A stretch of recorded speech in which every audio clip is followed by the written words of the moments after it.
సోదర సోదరిమణులకు, విలేకరులకు మరియు ఎలక్ట్రానిక్ మీడియా ప్రతినిధులకు మీ ద్వారా ఈ కార్యక్రమాన్ని రాష్ట్రమంతా వీక్షిస్తున్న వీక్షకులందరికీ కూడా జై భారత్ నేషనల్ పార్టీ తరపున అభివందనాలు.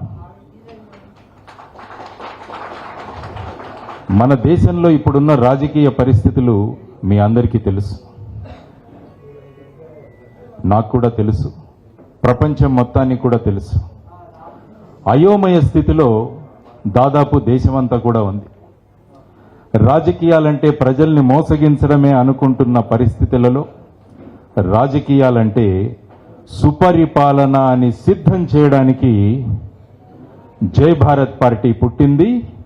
మేము ఆ పార్టీని తీసుకుని ముందుకు రావలసి వచ్చింది. ఇది ప్రధానమైన కారణం. రాజకీయాలంటే మోసము అనుకుంటున్న ప్రజల యొక్క అభిప్రాయాన్ని మార్చి రాజకీయాలంటే సుపరిపాలన అని సిద్ధం చేయడానికి, నిరూపించడానికి రావలసి వచ్చింది. శ్రమతో అద్భుతాలు సృష్టిద్దామని, పరిశ్రమల నుండి ప్రగతి సాధిద్దామని ప్రభుత్వాలకు ఆలోచన లేకపోవడం వల్ల మనందరికీ నిరుద్యోగం అన్నది ప్రధానమైన సమస్యగా ఏర్పడింది. 2014వ సంవత్సరంలో ఈ రాష్ట్రం ఏర్పడినప్పుడు ప్రత్యేక హోదా ఇస్తామని పార్లమెంటులో మాట్లాడి 2014 విభజన చట్టం వచ్చిన తర్వాత అందులో ప్రత్యేక హోదా గురించి ఎవరూ మాట్లాడలేదు. రాష్ట్రంలో ఉన్న నిరుద్యోగానికి ప్రధానమైన కారణం నా ఉద్దేశంలో ప్రత్యేక హోదా రాకపోవడం. ఒకరేమో ప్రత్యేక హోదా వద్దన్నారు, ప్యాకేజీ ముద్దన్నారు. మరొకరు కేంద్రం మెడలు వంచి ప్రత్యేక హోదా తెస్తామన్నారు. ఇంకొకరు తలలు తెగిలి పడిపోయినా పర్వాలేదు కానీ హం లడేంగే అన్నారు.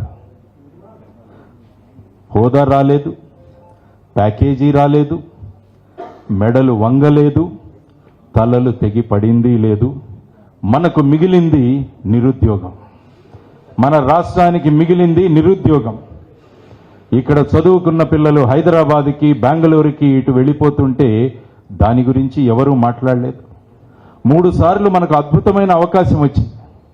రాష్ట్రపతి ఎన్నికలు జరిగిన సందర్భంగా, ఉపరాష్ట్రపతి ఎన్నికలు జరిగిన సందర్భంగా ఢిల్లీ సివిల్ సర్వీసెస్ చట్టాన్ని పార్లమెంట్లో ప్రవేశపెట్టినప్పుడు 3 సార్లు మనకు అవకాశం వచ్చింది ప్రత్యేక హోదా అడగడానికి. కానీ అడిగే ధైర్యం ఎవరికీ లేదు.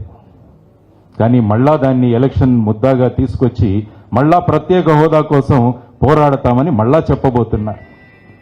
ఈ అన్ని బూటకపు ప్రచారాలను సమాప్తి చేసి రాష్ట్రానికి ప్రత్యేక హోదా తీసుకురావడానికి పుట్టింది జై భారత్ నేషనల్ పార్టీ.